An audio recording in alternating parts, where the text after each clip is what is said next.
Start to give from your heart, from your overflow. Start to stand in what you love so much. Become the spokesperson of what you believe in. Become the spokesperson of the soul of your business. And the right people will naturally feel drawn towards that. In that way, your work becomes a gift to the people. Welcome to the Seeing in the Dark podcast, the podcast for new ways of leading and doing business. No more separation between money, power, and leadership, and being a deeply spiritual human being. Seeing in the Dark is about walking paths that have not been walked before and truly making a change in a world in which old ways are crumbling.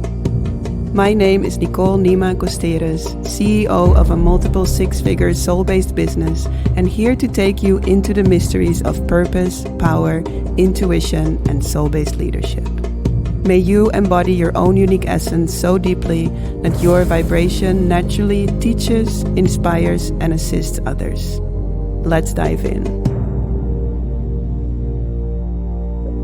I want to share with you 3 ways on how you can let the mystery be your strategy. And what I mean with that is that it doesn't mean that you cannot implement any strategies in your business, because this is beautiful. You can do that. But what I mean with letting the mystery be your strategy is that 80% of your business is based on your essence, your intuition, and your connection with the deeper intelligence of life. Meaning with the whispers, the intuitive whispers, the creativity that finds your way, like the waves of resonance that you ride. And 20% are the structures and strategies that can support that, not the other way around. Not strategizing to make things happen or to like whatever. So number 1 is always let your intuition and the synchronicities that you're sensing be your main guide. No matter who is your teacher, even the things I'm saying here during these 3 days, if your intuition says, oh no, this doesn't resonate, then don't take it on, because your inner guide knows better than anyone else. Do we have some dead angles sometimes with our own patterns and behaviors? Sure, but we will bump into them naturally, right? And sometimes it asks us to open for a teacher or a guide and try things out to see and rediscover ourselves, but always let your own inner guidance be your main guide. Very important. And I think a continuous deepening in practice also. Second one, and this connects to what we've been doing yesterday, have a vision or even a plan, but always hold it with an open hand. Hold it with an open hand. Because if we become rigid about our plans, we might miss out on some serious magic, right? If I would have held on to my plan to go to Japan, I would have missed out on this whole experience I had in Benin, right? If I would have held on to my return flight back to Amsterdam, I would have missed out on my whole initiation. So yes, it's beautiful to plan. I think it's also important to do so because it can give a sense of ease and like knowing where you're going. But always be like with the deeper knowing that the planning is there to hold it with an open hand, because life might have like a slight shift of directions and actually a very, very important shift of direction to follow. The third one is to trust the intelligence that is working you. Trust the things that happen in your life. Like even if you create something and nobody signs up, or one person signs up, it doesn't mean there is anything wrong with the quality of you or the quality of what you're offering. I actually had quite a few times that I created a program and nobody signed up. And it was the perfect thing because it triggered exactly the right things that needed to be triggered in me to create more space within myself. Remember, we talked about this also. To create more space within you emotionally, energetically, spiritually, and mentally. So if you launch a thing and one person signs up and you're like, oh my God, maybe this person will see me as a failure and all these things, they need to come up so that you can learn to relax with it. So trust the intelligence that is working you. What seems to go wrong might be actually the exact medicine that you need right now. And here again comes in, how do you relate with what happens to you? Because you cannot really control, right, what happens to you, but you can control how you respond to it. So for me, the times where I had nobody signed up or one person signed up, it was a really important process for me. I had to maybe release some fear of rejection, or I had to face some other fears within myself, some insecurities. So it was beautiful, painful, beautiful. Yeah. To remember that your challenges of today are your embodied transmission of tomorrow. If you can face your challenges like that, it's going to make it so much easier. And I want to talk with one other question already, because I kept them for the end, but this one comes up also that I want to share with you. I see this in a lot of women that I work with. A lot of women that feel very responsible and set super high standards for themselves. That can be perfectionistic or like really, really high standards. So high that it starts to block you, limit you. Yeah. And what's really important, and it also connects to the 0 or the 1 or the 2 signups that we sometimes get, is to learn to become okay with failure. Learn to become okay with failure. Because this is something that we're trying to avoid in so many ways, and it just creates a whole lot of tension. So what these situations like 0 or 1 sign up can offer is to learn to become okay, because in our mind, it might be like, oh no, now I'm a failure and my work is not of enough quality, and seeing people are not signing up, and it means this and this and that. And in essence, it means absolutely nothing. Because when I look now at Women of Ancient Futures, it's a beautiful flowing business. And I've had these times where nobody was signing up, and it was not at the beginning. It was actually like a few years ago, or it was actually with a new offer. Last year, there was even one offer where only like maybe 4 or 5 people signed up, where normally I have much bigger groups, right? So when you learn to become okay with what you would define as failure, in essence, it's not failure at all, but the things that you would define as failure, can you learn to relax more with that, become more okay with that?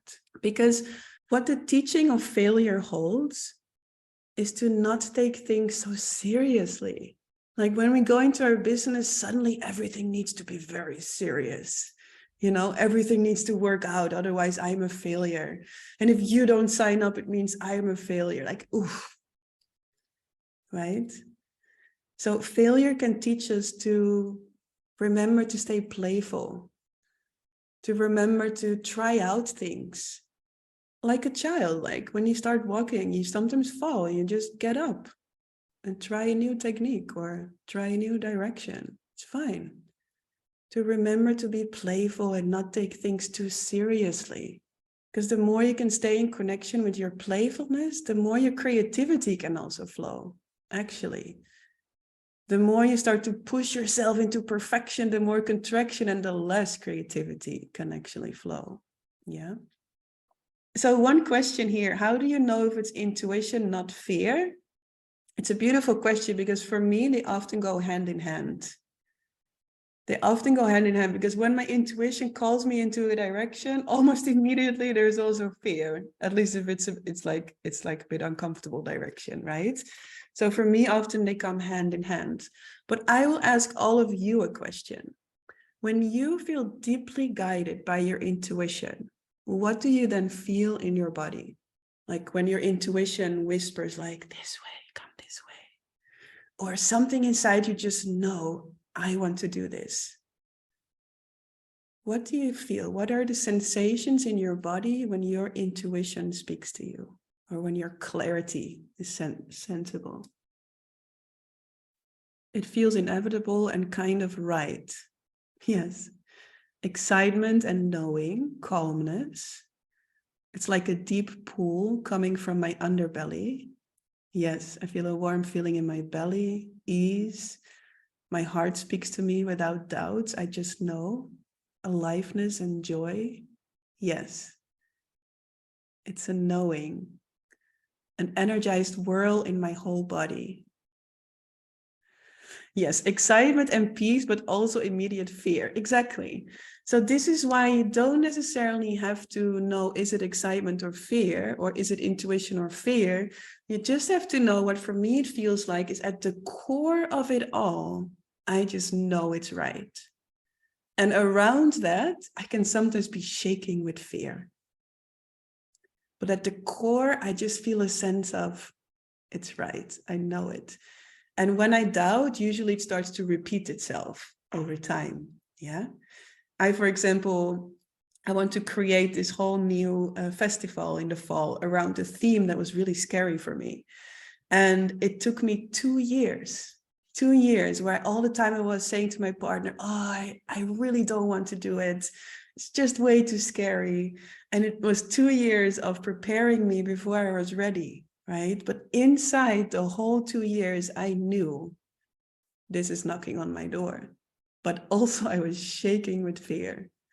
So sometimes it's also necessary that these intuitive whispers repeat for a while, just because they want to clear out enough of the fears that we can keep breathing, basically. Yeah. Now, when something doesn't feel aligned for me, at the core of it all, usually it stays either without energy or slightly contracted or just like like at the core of it. But this is also practicing, and the only way to find out is to start following it. And the more you start following your intuition, the more you will learn to distinguish between what doesn't resonate and what does resonate. The more you will find trust in your intuition, and the more you can stay standing in it, even when you are shaking with fear. Yeah, so my story in Benin with like 1 month of all these waves of resonance is not just something for me, it's for all of us.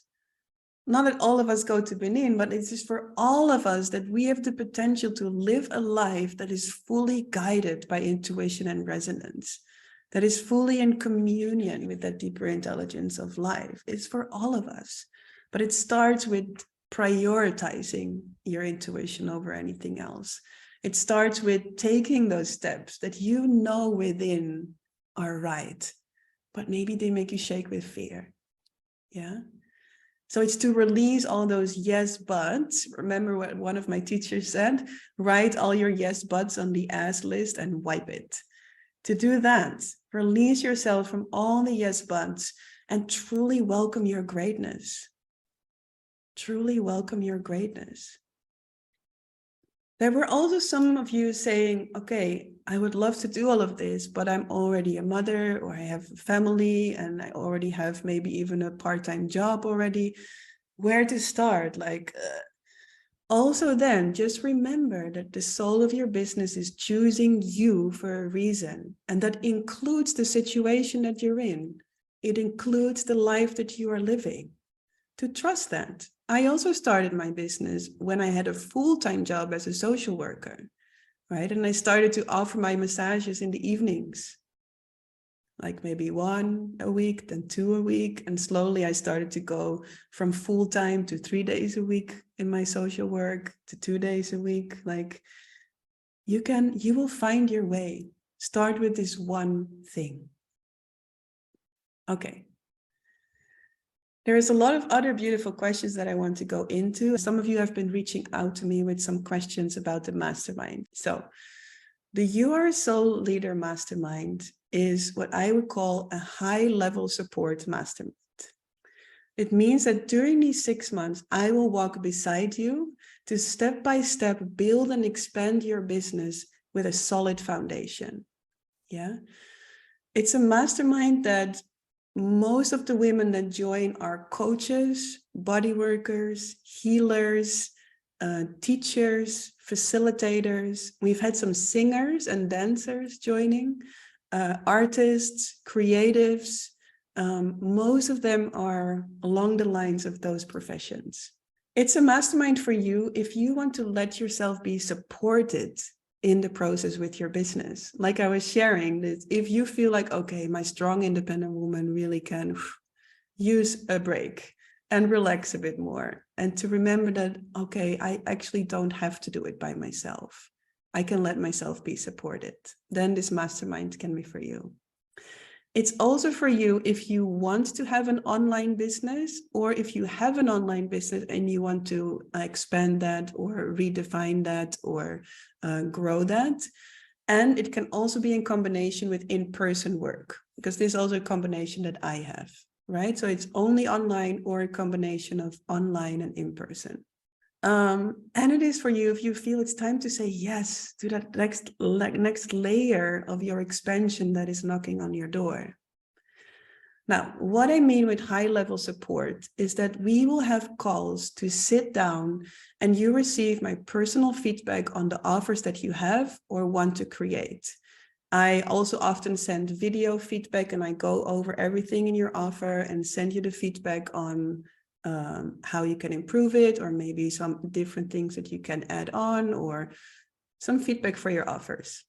Also, I will give you my personal feedback on your content, on your marketing, and how you can let the two work together. Yeah. I will show you ways how to grow your audience organically and attract the right clients for you. And my experience here is when you truly, because there's one of the questions that came in, how do I attract the right clients? Because I don't seem to attract the right clients. When this was happening for me and my development with my business, it was because I was hiding some very essential parts of myself. And the more I dared to show these parts of myself, the more I dared to come out and unhide myself, the more I started to naturally attract the right clients towards me. So that's one thing that we work on deeply also during these 6 months together. Also, I'm offering ways to sell authentically without feeling that you need to push or trying to get something. Like one of the questions, I really want to find this one for a moment. It's a really good question. Yes, someone said, I feel good about my offers and pricing, but I can't get anyone to buy. And I know that many of us, if not all of us, have gone through this phase or are in it now. Yeah. So I feel good about the offers and pricing, but I can't get anyone to buy. Here, what I want to say as an answer is stop trying to get and start giving. Because there is something about that energy of trying to get that repulses people. Just imagine when a friend knocks on your door and this person is like trying to get something, but it's not really voicing it. It's just a little bit of a yucky energy. So one of the things in this mastermind together, what we focus on is to release that need of trying to get something. If I would be here in these 3 days and I would try to get you all into my mastermind in a bit of a yucky way, you would sense it and it would just feel a bit off, right? So start trying to give, start to give from your heart, from your overflow. Start to stand in what you love so much. Become the spokesperson of what you believe in. Become the spokesperson of the soul of your business. And the right people will naturally feel drawn towards that. In that way, your work becomes a gift to the people. And it doesn't mean that's for free, but your essence and your work becomes a gift to the people instead that you need to try and get something. So one of the things we work on is to release that neediness that can be underneath. And it's not like just to punish yourself, but it is an energy that we can slip into in our businesses, a certain neediness. Yeah. So stop trying to get and start giving. Okay. A few more things about the mastermind. It's also a space where I will over and over and over again invite you and remind you of your greatness, your power, and your unique gifts. So one of the things that the women love the most, like there's one practice that they absolutely love the most. I don't know if some of the women of the mastermind are here. Maybe you can let me know also in the chat. But they love the essence reading that we're doing. Usually not once, but twice during the mastermind, where you receive reflections of your essence, like to really be seen in your unique gifts and welcome your greatness to come out. It's a space where we find your one core message underneath all your gifts, especially when you're a multi-passionate woman and you're like, oh my God, it's like, finding that one core message underneath it all. And I found that even when your business evolves and changes, when the expression of your business changes, your one core message or your one core vibration doesn't change much. For me, it's been the same for like 20 years now, even though the expression of my business changed drastically. So this is something we dive into in the 6 months, to find that one core message that doesn't really change much throughout your life. I will guide you back into trust in the moments you wobble, in the moments you meet those gatekeepers of fear, doubt, and overwhelm, which will happen inevitably. And I will offer you also ways to guide yourself back into trust and surrender. Because that's important for me, that at the end of our 6 months together, that you feel resourced enough to walk that path, to stay in with your business, no matter what, not as long as. And finding a deep sense of safety within yourself, in your mission, and in your life. 2 more things, and then we close this part. We focus also in a 1 full month on making space for larger amounts of money, power, and support in your life. Money, power, and support. The 3 things that can also feel a bit yucky for many women that come into my space. There is some stuff around money and around power, right? Simply because we have a lot of bad examples of this in the world. So making space for larger amounts of money, power, and support. And then lastly, I'll be your cheerleader for 6 months, celebrating with you, cheering you on when it feels a bit scary. We have an amazing community space where women are celebrating, where they say, oh, I really need some support now. And I am there. I'm there with you. And we are there with each other in the group, where you can see that we all go through the same fears and doubts, and we can cheer each other on. So know also that if you feel a pull and you are like, is this for me? Then feel free also to send me a message on Facebook or Instagram or through email, and we can do like a short check-in as well. Do you want to hear some more answers for questions? Yeah? What is it? My core message. Beautiful question. Yes. So my deepest core message, or my deepest calling, is seeing people experiencing a deep connection with their intuition and the mystery of life. That's it. And that has been the case since I'm 18 years old, all the way up till today. And sometimes it was expressing in me being a medium. Sometimes it was expressing through me being an intuitive coach or an art coach. Then it was expressing through me organizing Wild Woman events. Now it's also in business, working with business and women, but it's the same. The same calling is underneath it all. It's seeing people experiencing the connection to their intuition and the mystery of life. We'll do a few more questions, and then I would love to go into the meditation with you. Yeah, this is a good one. Someone had a resistance towards marketing. And she was a bit writing as if marketing was a little bit of a thing. And I understand, because marketing is often taught in a way that it includes some form of manipulation. Yeah.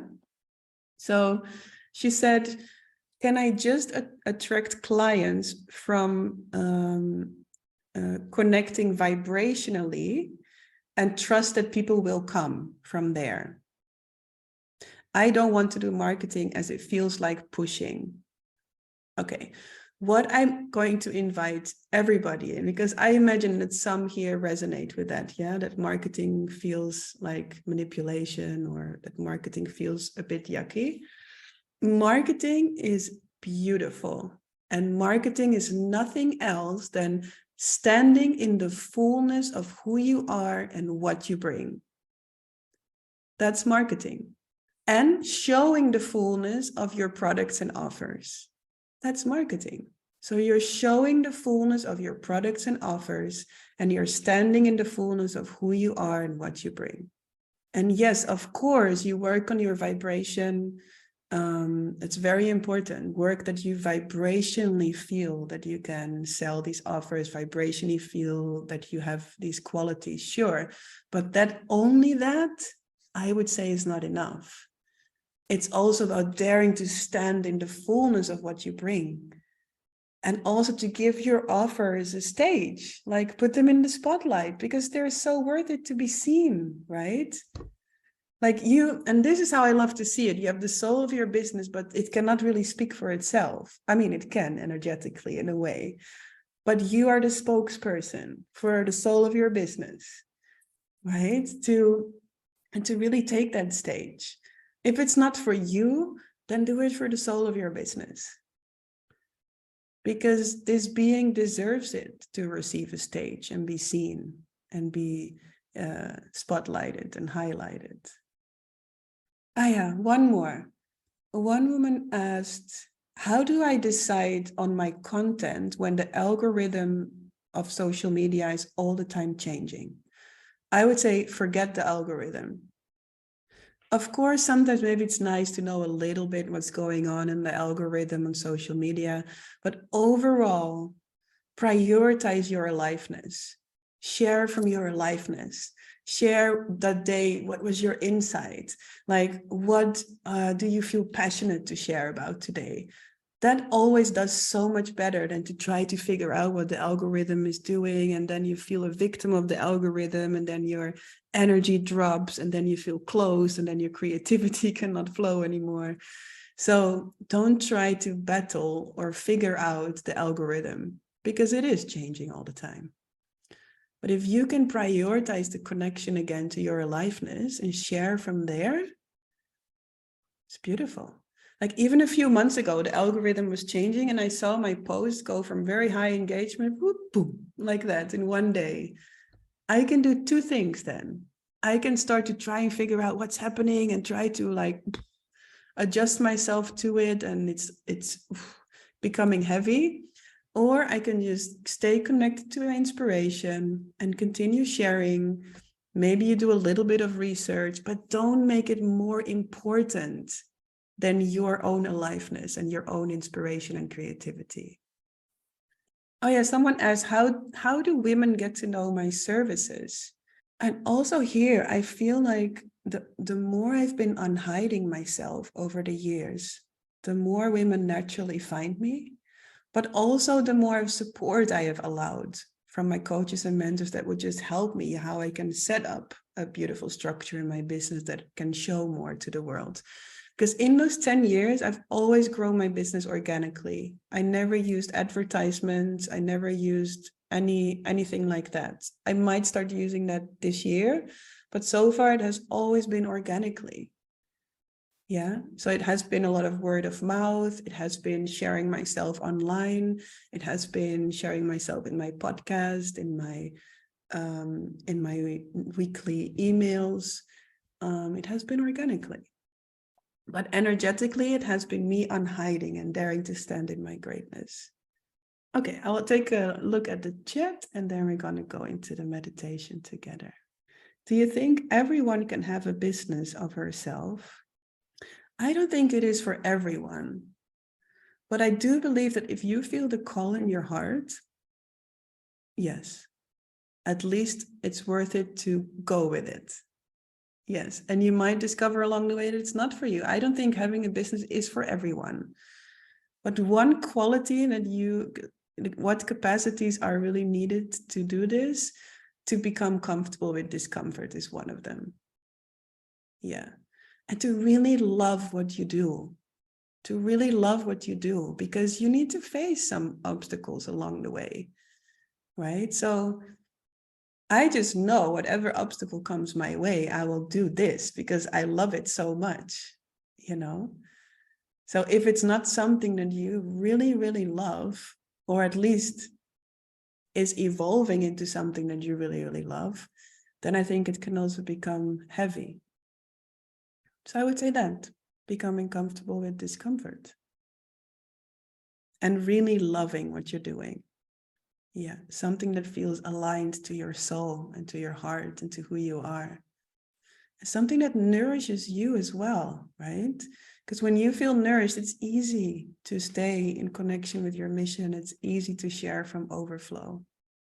I want to thank you so much, everyone. Thank you for your inness. Thank you for your shares, your openness, your vulnerability. Thank you for journeying with me. Yeah, may this continue to guide you on your journey And for the ones who feel that pull towards the mastermind, I warmly welcome you. I warmly welcome you to come and join. We start in 2 weeks. If you have any questions, then I warmly invite you to send me a message on Instagram or Facebook or an email. And yeah, I wish you the most amazing journey with your soul business and with embodying your essence to the depth. And yeah, I wish you a beautiful day, a beautiful evening, depending on where you are in the world, and would love to see you soon again. Much love. Bye. Did you receive any inspiration, motivation, or powerful breakthroughs by listening to this episode? Then please share this episode by taking a screenshot and tagging me in your stories at nicole.nima.costeres. I would love to celebrate you, share you in my stories, and it would mean so much to have my work reach more powerful, passionate women like you. Thank you so much, and looking forward to see you next week.